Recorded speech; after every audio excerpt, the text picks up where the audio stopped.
Muy buenos días. Antes que nada, muchas gracias por estar aquí, sobre todo por nuestro invitado muy especial, Arturo Franco. Yo, por otros amigos, supe de Arturo de hace varios años. Muy interesante todo lo que él ha vivido a nivel internacional. Ha representado a México, América Latina en el WEF y en otras organizaciones internacionales. Vive en Europa, trató o estuvo aquí apoyando un poco el gobierno de cambio en Nuevo León. Y bueno, pues tiene mucho que decirnos, pero lo más importante que nos toca ahorita el tema es, y creo que es un punto importante para América Latina y para México en especial, y sobre todo en un tema de negocios que tiene que ver que nos falta premiar a los emprendedores por el mérito y no por los contactos o por las influencias o hasta cierto punto por el dinero que tengan sus family, friends and fools, ¿no? Que le llaman, que es normalmente como se pueden llegar a financiar. Entonces, el tema importante es que parece que no estamos generando oportunidades para mucha gente y que esas oportunidades se cierran nada más a una elite.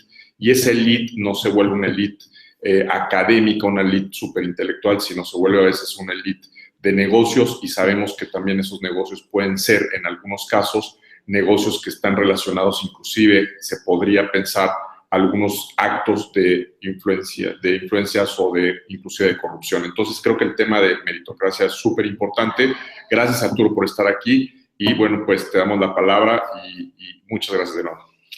No, gracias a ti, Ramón, y a Scaling Up y a todos los que se estén conectando a este webinar, a todas las organizaciones también que están apoyando esta conversación. Y tú lo dices muy bien, en 2015 escribí un libro sobre este tema que se llama Mérito. Y lo que quiero hacer hoy es presentarles en 10 minutos básicamente cuál es la tesis y las conclusiones básicas de ese pequeño ensayo glorificado, como le llamo, para dos cosas. Sé que aquí hay emprendedores, inversionistas, innovadores, gente que tiene tiempo muy reducido, es su recurso más escaso, entonces lo que quiero hacer es ahorrarles el que tengan que leer el libro, les voy a dar el resumen ejecutivo, pero con la intención de que eso derive en una conversación sobre este tema que como bien mencionas, para mí no fue obvio, no fue el lugar en donde empecé a pensar en la problemática de desarrollo de América Latina y de México, ¿no? Entonces, les voy a poner una presentación muy rápido y ahorita regreso para tener una conversación. Como les dije, yo llevo 10 años o más tratando de entender sobre mi país, México, y sobre, en general, los países de América Latina, cuáles son los ingredientes que nos faltan para alcanzar el desarrollo. Por ejemplo, yo me pregunto, México es un país que tiene, en términos de población, es el 11 en el mundo, que tiene la economía número 15 en términos del PIB de todo el mundo, que está entre los primeros 20 países con mayores recursos naturales, o sea, que tenemos una posición privilegiada, una geografía y una, digamos, gama de recursos que es envidiable en el mundo. Y nunca me he podido explicar por qué, por ejemplo, hay 60 países que son, de acuerdo al WEF, más competitivos que México, o por qué hay 66 países, 65 países que tienen, de acuerdo a Freedom House, mejor democracia, mejor vida política que nuestro país, o que hay 102 países que están más desarrollados que nosotros en términos de transparencia, y así nos podemos ir, ¿no? En índices de desigualdad, de pobreza, o en el índice de libertad de expresión de Reporteros Sin Fronteras, ¿no? Donde México pues está en el nivel de países muy subdesarrollados. Entonces, esa es una manera de preguntar por qué el tamaño, la dotación de recursos y, digamos, la economía que tenemos, los vecinos que tenemos, no nos han ayudado a estar pues arriba del promedio global en todos estos temas tan importantes. Otra forma de verlo es comparando qué tanto pudimos haber avanzado, o sea, cuál era el potencial de México en, digamos, en los últimos 35, 36 años, que es mi vida, ¿no? Mi lifespan hasta ahorita. Y este es muy simplista, es un cálculo muy simplista y obviamente estoy escogiendo un país como Corea del Sur, que no es un competidor sencillo, pero cuando yo nací, Corea del Sur tenía la mitad del ingreso per cápita que México en ese entonces y estábamos más o menos en el mismo nivel en mediciones de calidad de vida. Aquí podemos meter variables de salud, de desarrollo integral, lo que quieran llamar calidad de vida. Y digo que con todas las variables funciona más o menos igual este video que les voy a enseñar.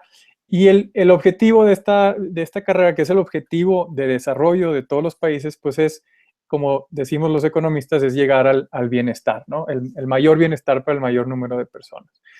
¿Qué pasó en mi vida, en los años que llevo en este mundo? Pues México y Corea del Sur comenzaron a abrir sus economías, los dos comenzaron a abrirse políticamente también, tuvieron algunas crisis, ahí vamos a ver en el ingreso la crisis del 94 hacia atrás, después viene la crisis asiática en el 97, que se regresan hacia atrás, pero muy fácilmente se puede ver que pues Corea del Sur corre muy rápido hacia este bienestar y México pues se queda atrás tanto en el ingreso per cápita, que realmente no ha crecido en términos reales en casi 30 años, y en muchas variables de calidad de vida, ¿no? Entonces, yo siempre me he preguntado por qué Corea sí y México no, y por qué Corea sí llegó al bienestar y México no, sobre todo si tomamos en cuenta que los dos tratamos de combinar básicamente los mismos ingredientes. Los dos países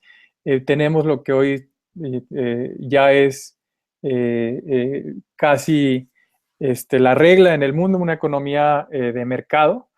Mucha gente piensa que la economía de mercado o el capitalismo está en contra de muchas veces como del bienestar o de la equidad o de lo que hablaba ahorita Ramón, pero les quiero recordar que Adam Smith, uno de los fundadores, digamos, de la teoría detrás del capitalismo, o de los primeros que estudió el capitalismo, creía que el bienestar se medía por el promedio de la riqueza de las personas y no por el agregado. O sea, desde entonces el capitalismo traía alguna concepción pues de repartir las oportunidades y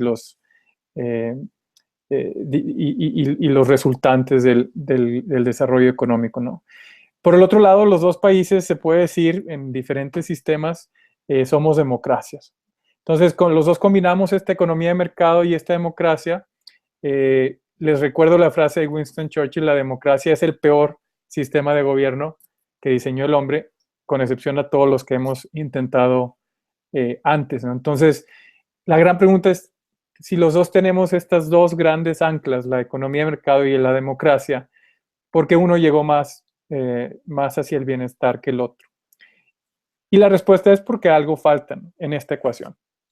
Entonces, el libro Mérito explora cuáles pueden ser esos candidatos a ser el ingrediente faltante en todo esto. Y es una manera, sí, muy simplista de verlo, pero es un desarrollo más lógico que tratar de hacer un análisis marginal de muchos elementos.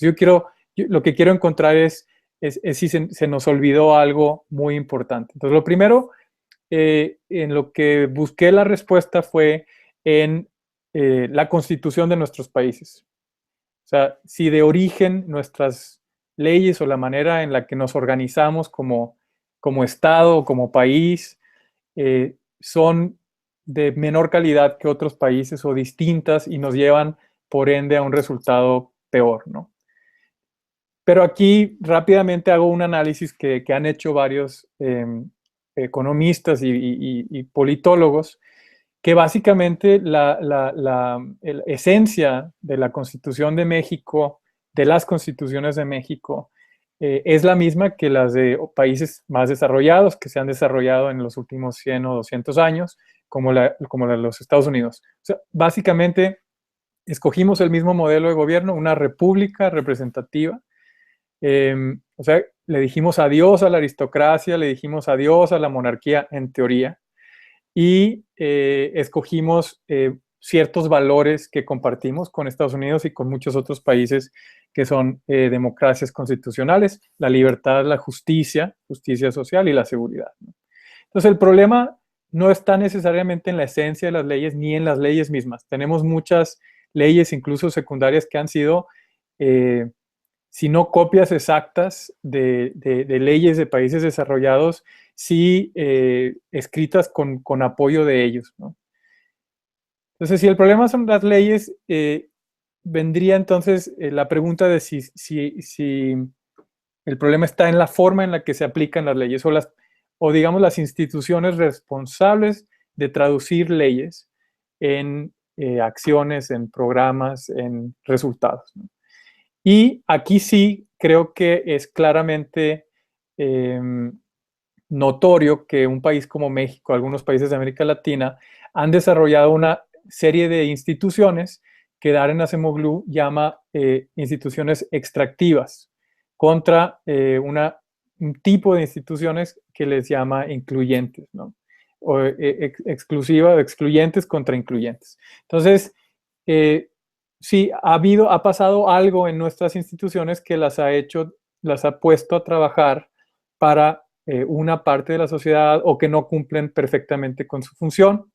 Entonces la pregunta es, bueno, entonces tenemos un problema de diseño institucional, o sea, nuestro banco central o nuestra unidad o nuestra oficina de competencia, pues está mal diseñada.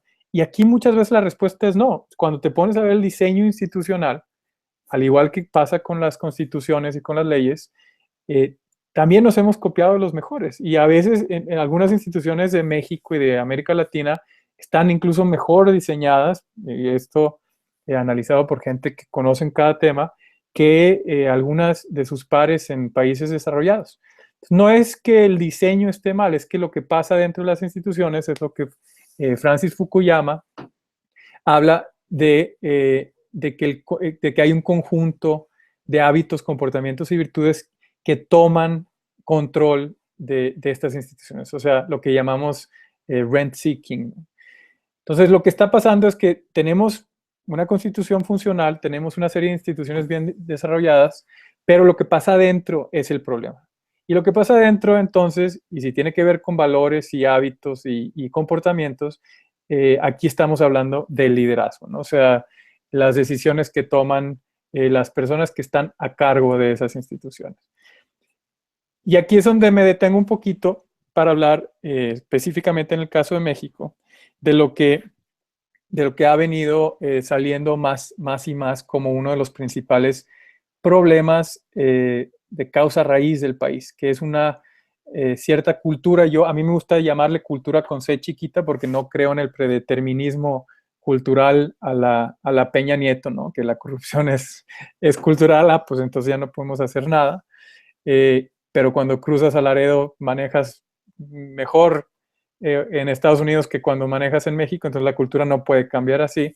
Pero sí, cultura con C chiquita, una manera, digamos, una norma social, una manera de organizarse, que es esta economía de cuates, de lo que ahorita Ramón hablaba, ¿no? Entonces, toda una gama de reglas no escritas que privilegian a algunos por cercanía, por familiaridad, por nepotismo, por amiguismo, por compadrazgo, como le quieran llamar, y que detienen el avance del país al no dejar que una cantidad más amplia de personas puedan desarrollar proyectos, empresas, llegar a puestos políticos de poder, etcétera, ¿no? Entonces, esto sí claramente está en el centro de muchos problemas del país, incluyendo la corrupción.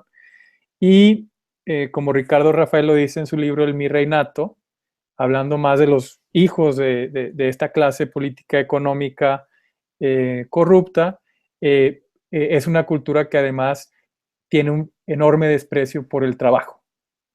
O sea, alguien que trabaja pues es un tonto porque no tiene los contactos para hacerse rico sin trabajar, básicamente, ¿no? Y eso es la tesis de Ricardo Rafael. A la escuela no se va a adquirir conocimiento, a la escuela se va a adquirir conocidos. Entonces, para resumir la tesis del libro, México se abrió a una economía de mercado, liberalizó la frontera, eh, privatizó, hizo todas estas cosas.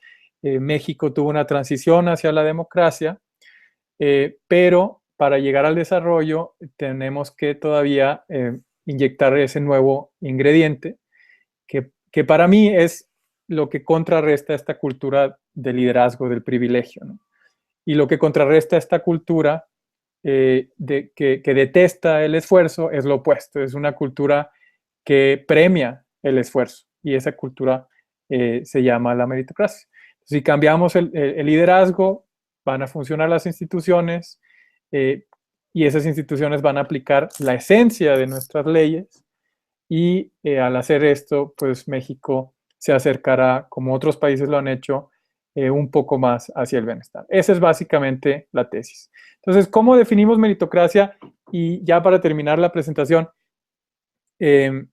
¿por qué y cómo se liga con un emprendedor o con el sector empresarial o con la competitividad del país? Para mí la democracia es un sistema que premia no solamente una, sino varias cualidades que están ligadas al aprovechamiento del talento más el esfuerzo personal y que en un sistema, ya sea dentro de un país, dentro de la política, dentro de una ciudad, dentro de una empresa o incluso en una familia, es un sistema que premia este tipo de resultados, ¿no? De resultados basados en la agencia personal y que va en contra de los premios heredados o de los premios regalados o de las prácticas que mencioné anteriormente. Y en la empresa esto no es algo nuevo. De hecho, uno de los empresarios más reconocidos de la historia de México, don Eugenio Garzazada de Monterrey, eh, que además era una persona pues bastante pensativa, intelectual, y tenía un ideario, tenía una lista de reglas con las que guiaba sus empresas y su vida.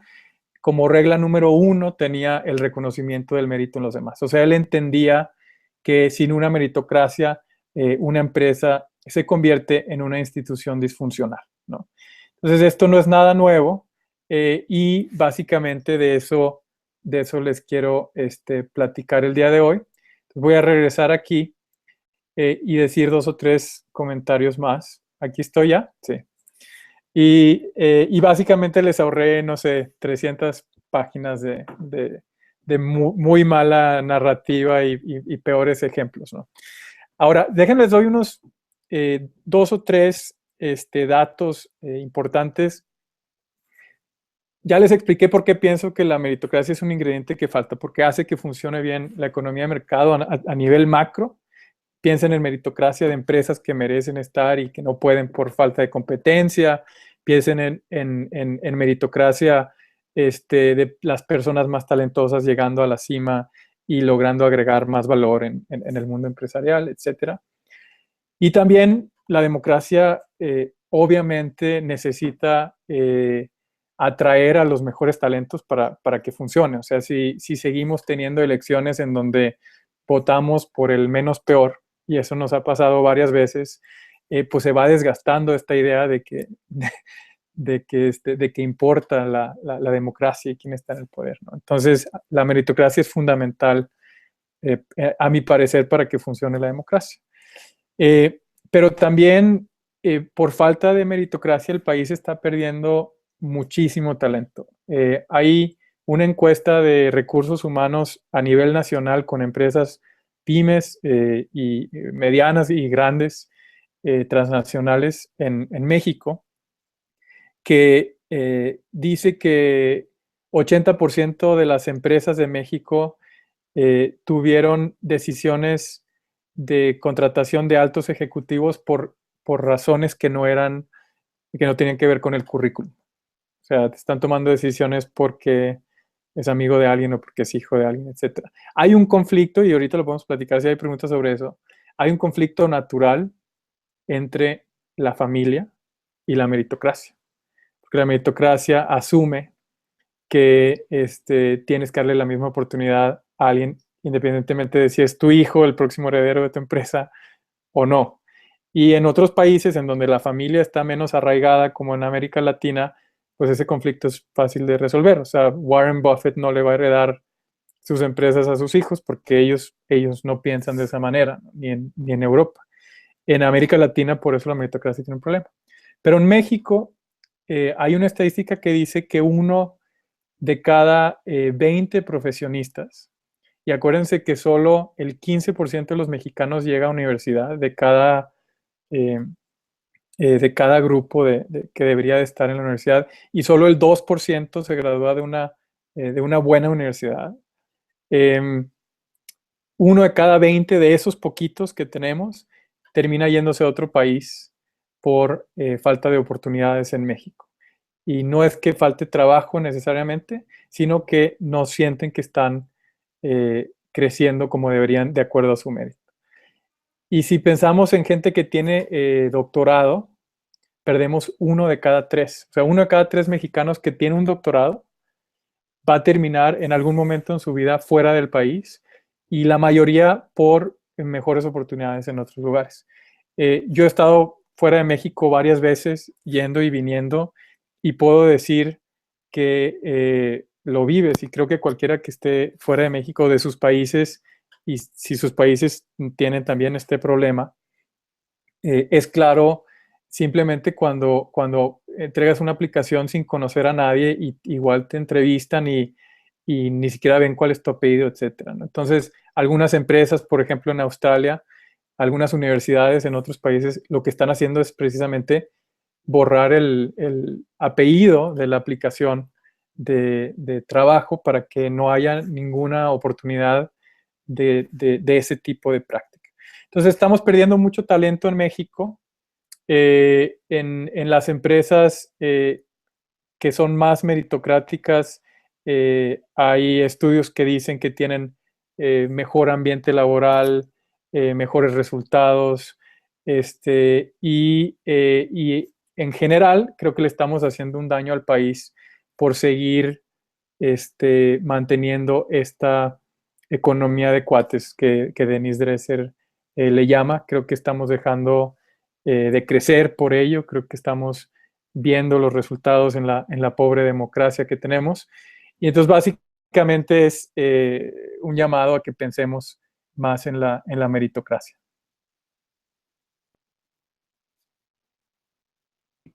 No, definitivamente. Una pregunta que yo en lo particular te quiero hacer es, yo creo que, y eso cuando yo estaba en la Secretaría de Economía, muchas veces en muchas reuniones en el CONACYT, en la Secretaría de Economía, en diferentes industrias, se decía que ya teníamos sobrediagnósticos, que habían muchos diagnósticos. A mí se me hace genial lo que pones en tu libro, porque en realidad te pone una perspectiva muy interesante y es un diagnóstico muy importante. A mí me gustaría un poquito más saber tú, Arturo Franco, ¿qué hace?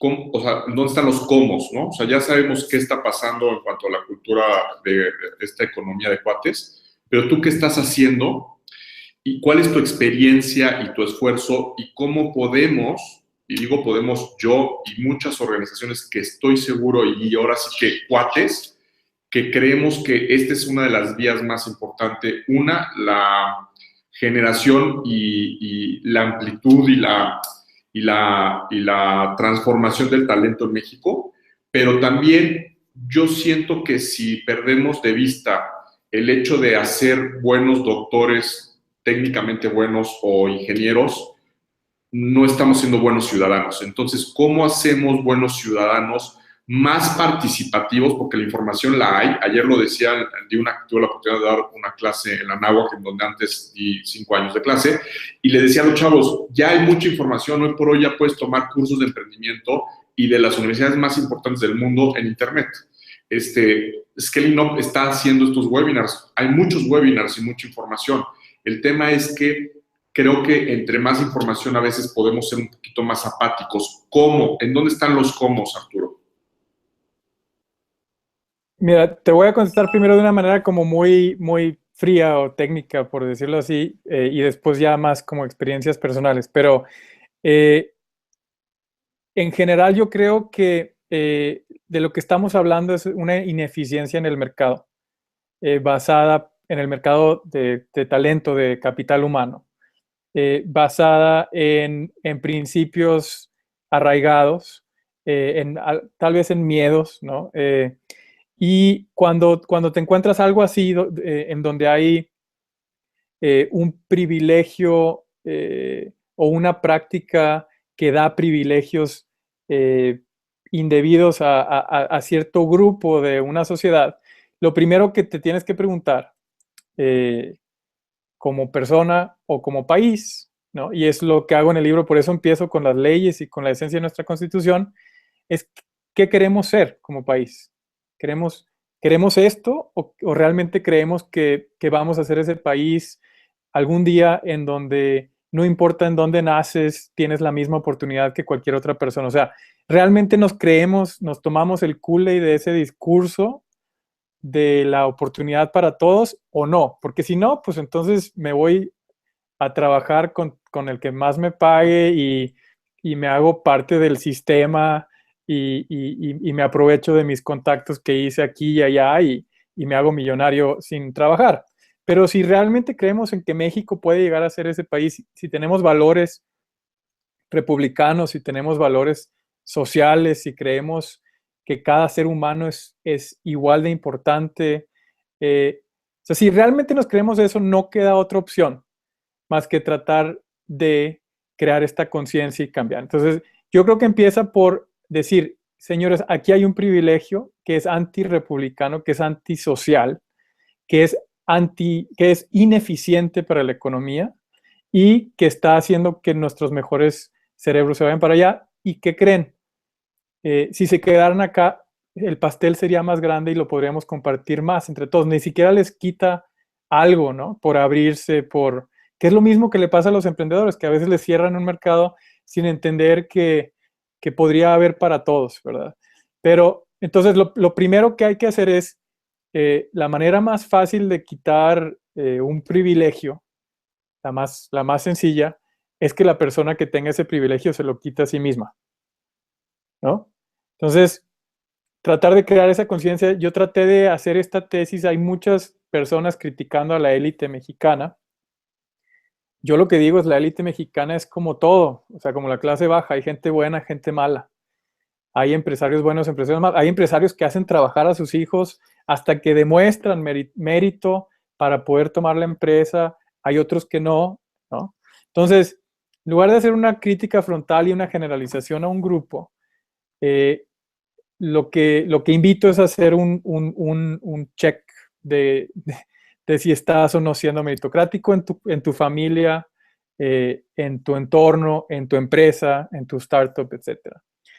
Hay un conflicto en las empresas, a veces fuera del conflicto familia externo, hay un tema de capacidad y esfuerzo contra tenure, contra cuántos años, que por lo general se mide como experiencia, pero en algunas empresas nuevas, por ejemplo, empresas basadas en tecnología de programación, pues a veces los más jóvenes son los mejores programadores y alguien que tiene más tiempo a lo mejor no va a avanzar tan rápido en la capacidad. Entonces, yo creo que la cuarta revolución industrial o lo que está pasando va a cambiar también un poquito lo que quiere decir meritocracia en la empresa. Pero ya a nivel más personal, pues se trata, por un lado, de crear conciencia, por otro lado, de ver ejemplos en donde sí se está dando la meritocracia, por ejemplo, el TEC de Monterrey lanzando esta beca completa, yendo hasta los rincones más recónditos del país para buscar a los líderes del mañana, a estos jóvenes. Hay que aplaudir eso, hay que promoverlo, pero sobre todo hay que asegurarnos que el día de mañana, cuando se gradúen estos jóvenes, que tanta esfuerzo y dinero y inversión tienen detrás, pues realmente tengan las oportunidades que deben de tener y no lleguen a chocar contra un sistema que no les importa de dónde vienen y quiénes son y que los manden a Estados Unidos, ¿no? Entonces, también es aplaudir, pero también decir, ya pensaron en qué va a pasar el día de mañana con estos jóvenes, etcétera. Entonces, lo que trato de hacer en este tema, porque realmente no hay una gran política pública de la meritocracia que se pueda implementar, en el gobierno sí, podríamos hablar de eso si hay interés en tu audiencia. En el sector privado, pues es una conciencia y una filosofía de cada empresario, de cada empresa, ¿no? Por ejemplo, el otro día nos escribió alguien de Chile y en donde también hay buenas organizaciones apoyando, por ejemplo, Corfo, esta iniciativa, Scaling Up. ¿Y qué tienen los chilenos que no tengan los mexicanos? La gran pregunta que yo a veces me hago. Hay muchos, yo soy uno de ellos, que creo que Chile es un país más chico en donde se pueden aplicar mucho más esas políticas públicas, que tienen una característica muy diferente en términos también de cómo salieron del golpe de Estado que tuvieron en algún momento, del sistema militar, el mismo aislamiento. O sea, hay tal vez muchas razones, pero realmente, ¿por qué Chile está tan avanzado en términos de competitividad, inclusive hasta se presume mucho el programa Startup Chile? Startup Chile principalmente es un programa muy inteligente, muy concreto, con muy poco dinero, hicieron la atracción de talento y la retención del talento para startups. Estoy hablando, no han gastado ni el 10% de lo que nosotros hemos gastado en 3 sexenios, en 2 sexenios en la política pública de pymes, en la de Fox de changarros, literal, en la de Calderón, en donde yo tuve la oportunidad, también estaba mucho pymes, se apoyó mucho a las organizaciones, a las cámaras de comercio, y ahora el INADEM.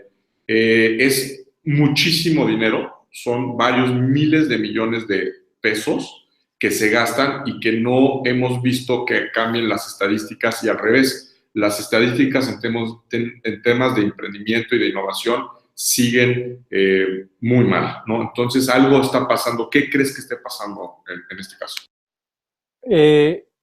Mira, curiosamente, cuando escribí el libro, estaba en Londres y para que me ayudaran en la investigación contraté a varios estudiantes de LSE.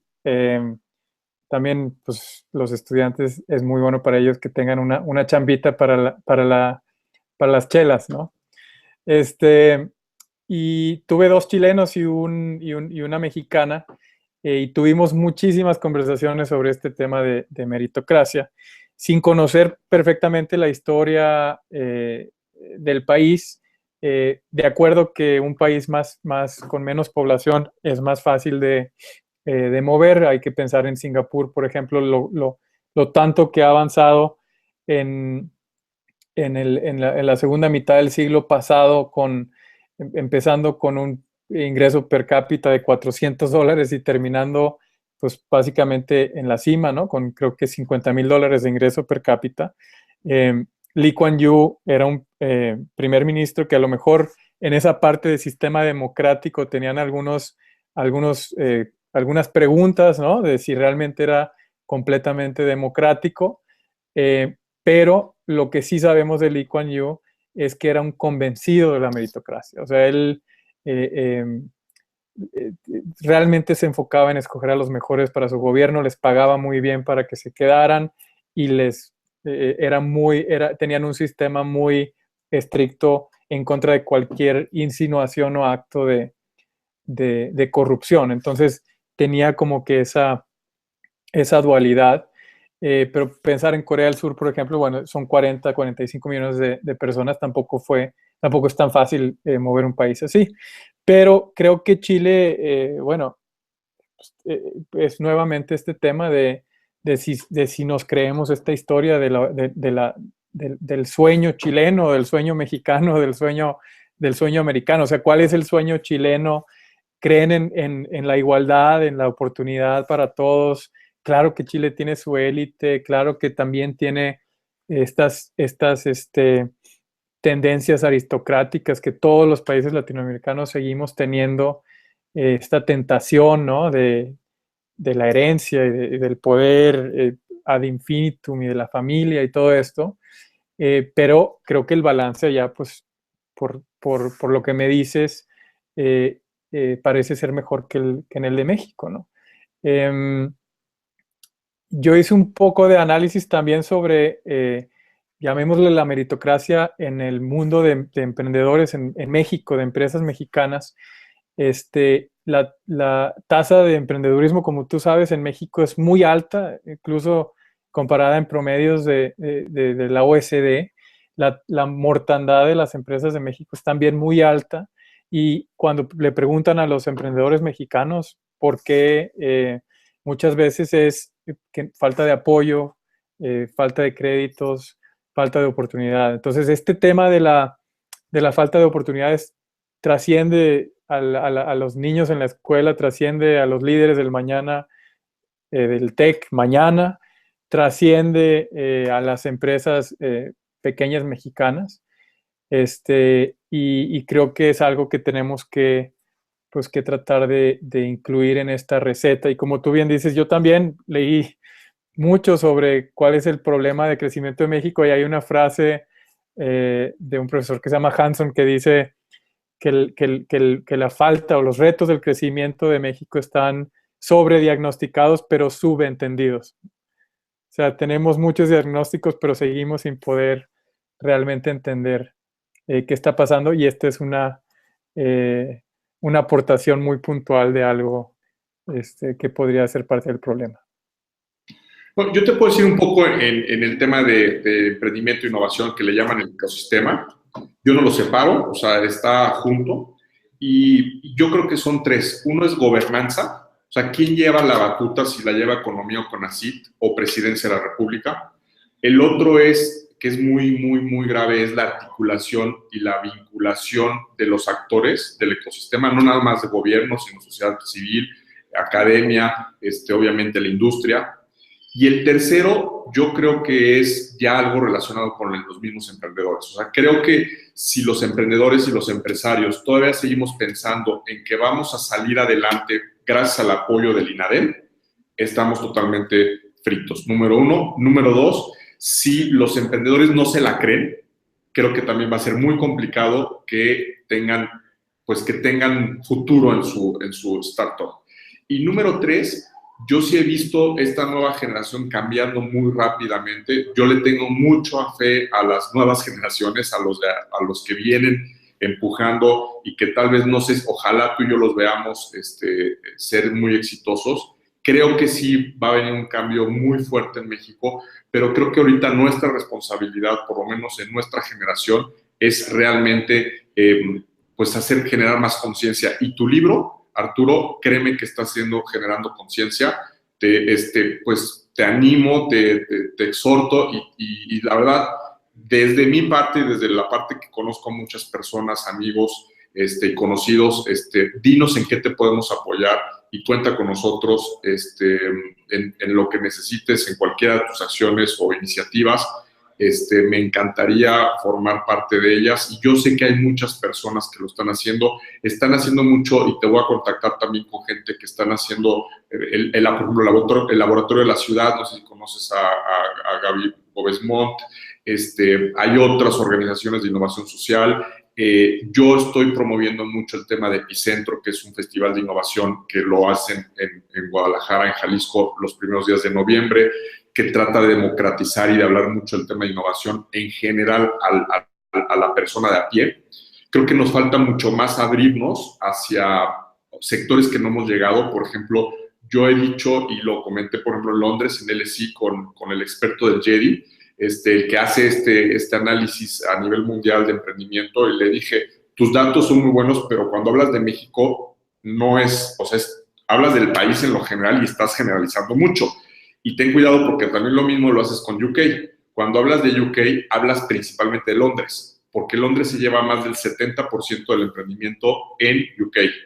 Entonces, estamos muy centralizados, pues tenemos que llegar a otros lugares, a Nayarit, en Sinaloa, tú sabes, la gente del norte, pues cómo ha sido muy echada para adelante, como en Sonora, en Sinaloa, hay muchos emprendedores y no son los emprendedores famosos que ahorita están recibiendo 7 millones de dólares por su inversión, pero sí están vendiendo 7 millones de dólares anuales sin ningún problema, gracias a ese emprendimiento que tuvieron o sus papás o que están teniendo ellos.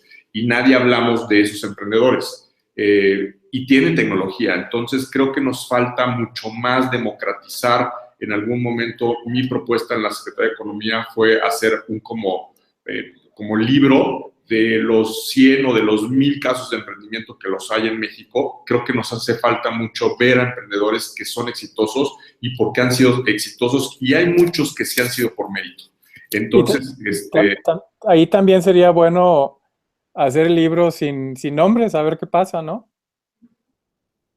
Exacto. Sin apellidos, sin decir de dónde son y a lo mejor resulta que los inversionistas pues escogen a las mejores empresas y no a las personas con las que se sienten más cómodas platicando de la misma prepa, ¿no?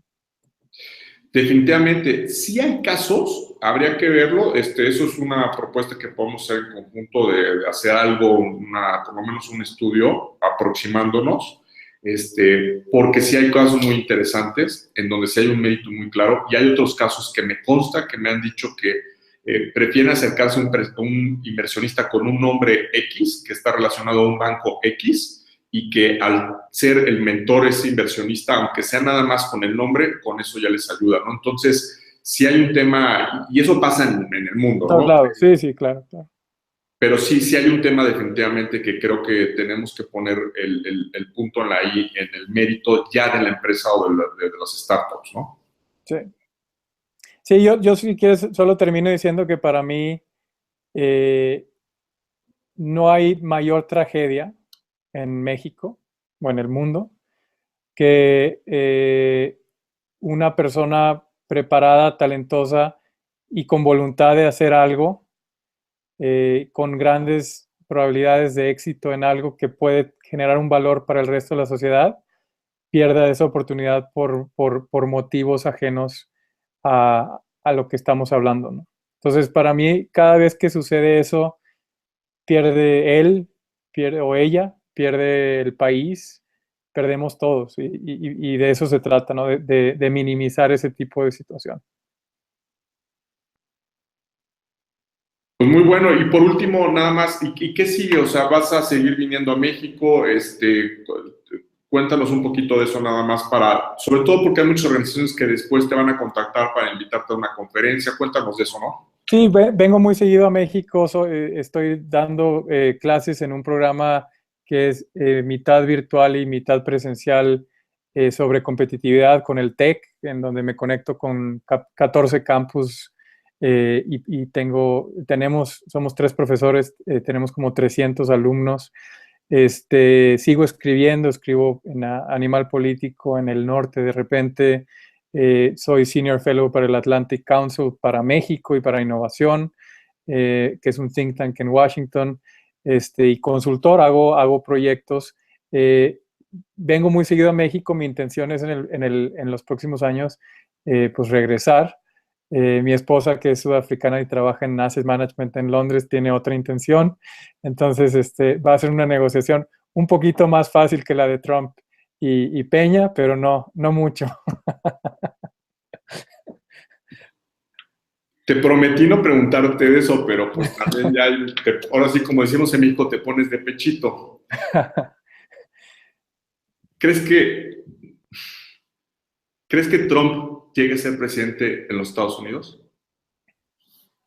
Después de ayer, creo que sus probabilidades crecen, de verdad. O sea, esto fuera de broma, lo único que le faltaba al pueblo norteamericano era ver esa imagen de un Trump presidenciable, porque llevaban un mes diciendo que estaba unfit for office, O sea, esa era una de las estrategias principales que hasta el presidente Obama se salió un poquito el protocolo para usarla y darle esa oportunidad a Trump en la que se tomó el control completo de la sesión de preguntas, parecía que estaba en su casa, sin ganar absolutamente nada.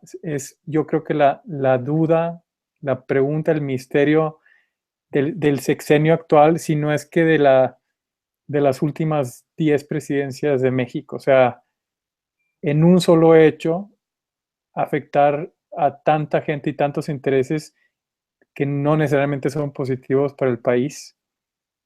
Yo creo que queda la pregunta en el aire. Pues qué triste que recordemos a Peña por la Casa Blanca, por la gaviota y por ayudar a Trump a A, este re, que no sabe. a relanzar su campaña.